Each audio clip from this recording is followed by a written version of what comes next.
Hey everybody, Frugal Farmer here. This is a picture of a dirt bike like I had.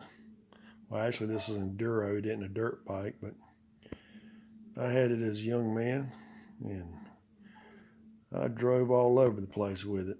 There was a trail to be found, I found it and knew where it was. Well, buddy of mine and myself, we've been talking to these two girls on the phone. This was the indoor phone now, rotary dial. Didn't have cell phones back in the day. So they told us to come see them that Saturday. So we was up bright and early and we was headed that way. And they stayed on the mill hill. And for those of you who don't know what a mill hill was, that was the mill provided houses for their employees and their families.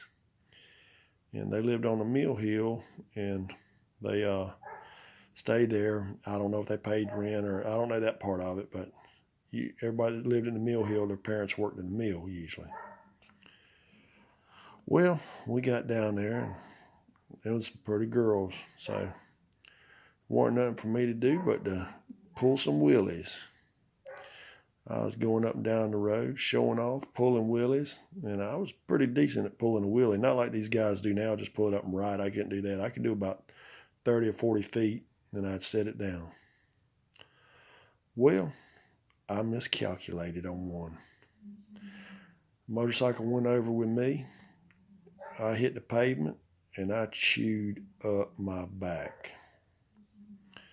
Well, my buddy come running over there, got the motorcycle up, and I got up, and I was getting pebbles out my back. And ended up, I heard it sound like a siren coming in the distance. So I asked my buddy, I said, what's that? He said, oh, that grandma's called the ambulance. The ambulance coming to get you. I said, no, it ain't. My mom would have killed me. So I said, we got to go. So we got it cranked. Grandma was hollering for us to stay where we were at. And I was leaving. I was turning the corner and the ambulance was turning in. So we started hitting trails. This time we figured they had an APB out on us, police looking for us and everything else. And so we hit the trails. So we come out over near where the guy worked on the farm with my daddy. And it was Saturday. And Curly had already had a few in him. I showed Curly what was wrong with my back. So he carried me to the back of the house, and he had a cigarette in his mouth, and the ash was about to fall out of it. He carried me back there and got an old dirty rag and put a kerosene can and started slathering my back in kerosene.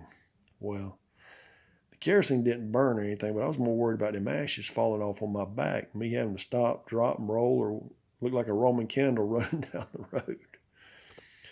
Well, nothing happened. The ashes didn't fall off, but I stunk. But I had to borrow a shirt from a friend of mine to make it in, because if my mama saw that, it wouldn't have been good. But that kerosene on my back, I never scarred up, never got infected, never was sore. But after that, I kind of quit my evil Knievel ways and started riding my bike to see these girls. I still pull a wheelie every now and again, but not like that anymore. Thanks for stopping by. Come back again when you will. Share, comment, like. Hit that subscribe button. God bless.